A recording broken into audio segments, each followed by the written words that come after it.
আসসালামু আলাইকুম রহমতুল্লাহি বারাকাতু। আমি আশা কিচেনে অনেক স্বাগত। বন্ধুরা কেমন আছেন? আশা করছি ভালো আছেন, আমরাও ভালো আছি। তো বন্ধুরা, একদম ভিন্ন স্বাদের একটা চিকেন রেসিপি নিয়ে হাজির। তো আশা করছি আপনাদের ভালো লাগবে এই কচু চিকেনের রেসিপিটা। ভালো লাগলে লাইক শেয়ার কমেন্ট করে আমার পাশে থাকবেন বন্ধুরা। নতুন বন্ধুরা সাবস্ক্রাইব করে পাশে থাকবেন। পুরনো বন্ধুদের অসংখ্য ধন্যবাদ পাশে থাকার জন্য। সবসময় কমেন্ট করে জানানো হয় না, ধন্যবাদ। তো আপনারা আমার পাশে আছেন, পাশে থাকবেন, আমিও আপনাদের পাশেই থাকবো। কড়াইয়ে তেল গরম হতে বসিয়ে দিয়েছি। গ্যাসটা আস্তে করে দিয়েছি। এলাচি দিলাম 3টে, একটা দারচিনির টুকরো। এরপরে দিয়ে দেবো দুখানা পেঁয়াজটা আমি কুচিয়ে নিয়েছি, দিয়ে দিলাম।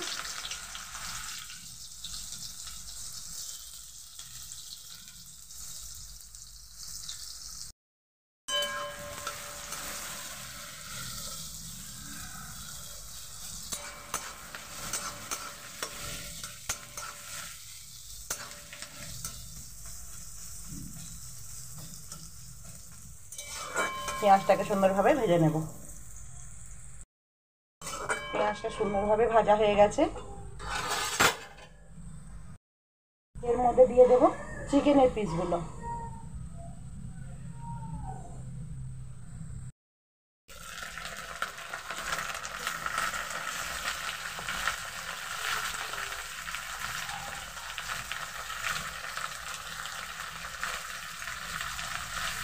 দিয়ে দেবো লবণ।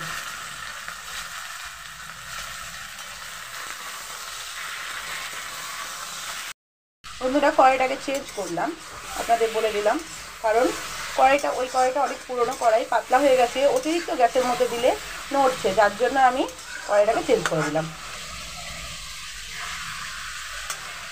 এই কড়াইটা দেখুন নড়ছে না, ভারী কড়াই, আর ওটা পাতলা হয়ে গেছে, অতিরিক্ত ঘুরেই যাচ্ছে।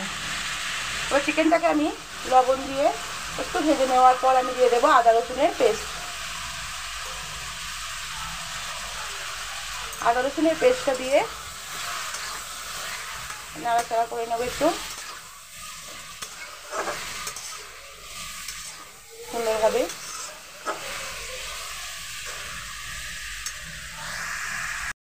নিয়েছি যেটা হলুদ গুঁড়ো 1/2 টেবিল স্পুন, জিরে গুঁড়ো, ধনে গুঁড়ো, লঙ্কা গুঁড়ো সব 1/2 চামচ করে নিয়েছি। হলুদ গুঁড়োটা সামান্য একটু বেশি নিয়েছি। এটাকে পানি দিয়ে গুলে নেব। গুলে নিলাম।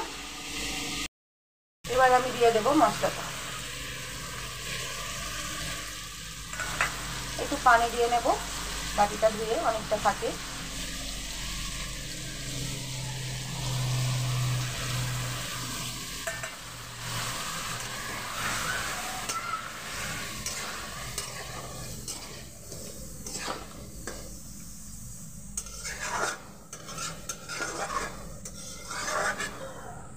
কষিয়ে নেবো ভালো করে। মাংসের পরিমাণটা 500 গ্রামের থেকে একটু কম আছে বন্ধুরা, আপনারা পরিবার অনুযায়ী দেবেন। 500 মাংসই ছিল, সেখান থেকে যে ফুট মাংসগুলো একদমই খেতে চাই না রান্না করলে, আমি ফুট মাংসগুলোকে তুলে নিয়েছি, যার জন্য 500টা আমি বলছি না, 400 মতো মাংস আছে।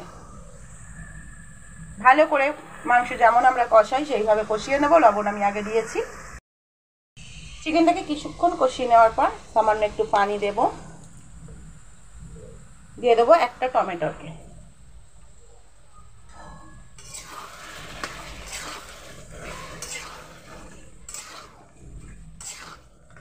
চিকেন বানাতে যেমন ধরা সময় লাগে একদম সেইভাবেই চিকেনটাকে কষাবো, একদম যেন চিকেনটা রেডি হয়ে যায়।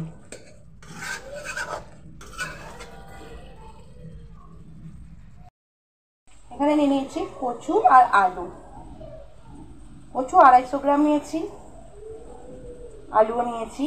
এখানে কচু আর আলুটাকে আমি ভাপিয়ে নিয়েছি। কেন ভাপিয়ে নিয়েছি?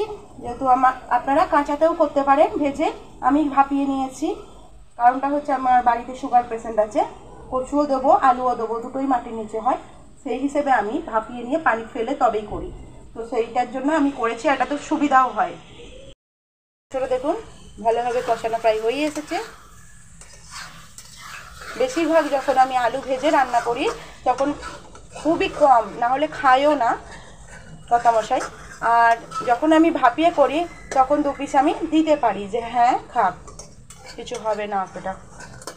এমনিতেই আলু বা কচু না দেওয়াই ভালো। সুগার যদি লেভেলে থাকে অল্প অল্প করে দিলে কোনো অসুবিধা হয় না।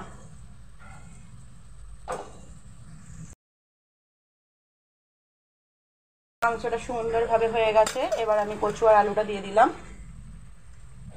আপনাদের আগেও বললাম আমি, আপনারা চাইলে এটা ভেজে, আলুগুলো ভেজে এমনিও রান্না করতে পারেন, কোনো অসুবিধাই নেই, খুব সুন্দরভাবেই হয়ে যাবে। দু রকমভাবেই সুন্দর লাগে খেতে। আমি দিয়ে দেবো এবার পরিমাণ মতো লবণ এবং আলু আর কচুর সঙ্গে কিছুক্ষণ কষিয়ে নেব।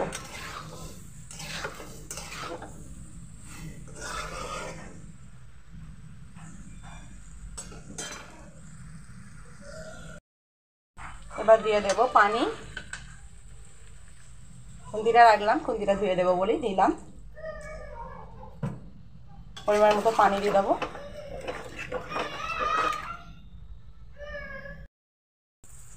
এখানে দিয়ে দেবো ধনেপাতা কুচি, দিয়ে দেব ভাজা মশলা, জিরে, ধনে, লঙ্কা গুঁড়ো গোটা। কড়াইয়ের মধ্যে একটু নাড়াচাড়া করে নিয়ে আমি গুঁড়িয়ে রাখি, সেইটা দিলাম। ধনে জিরে ভাজা, এই লঙ্কা দিয়ে ভাজাটা দারুণ টেস্ট লাগে। ওপর থেকে দিয়ে দিলাম। এবার 2 মিনিট ফুটিয়ে নেব। এবং লবণটা একদম ঠিক আছে, আমি লবণ দিয়েছি পরিমাণ মতো। ভাবে ফুটিয়ে নিয়েছি এবং গ্যাসটা করে দেব বন্ধ। বন্ধুরা এইভাবে একবার করে দেখবেন, কচু আলু চিকেনের এই রেসিপিটা অসাধারণ খেতে লাগে। মাছ দিয়ে তো অনেক খেয়েছেন, একবার চিকেন দিয়ে বানিয়ে খেয়ে দেখুন। আমি মাটন দিয়েও বানিয়েছিলাম, আপনাদের সঙ্গে নিশ্চয়ই শেয়ার করবো একদিন পরে। কিছুটা তরকারি আমি একটা সার্ভিং বোলের মধ্যে ঢেলে নিলাম।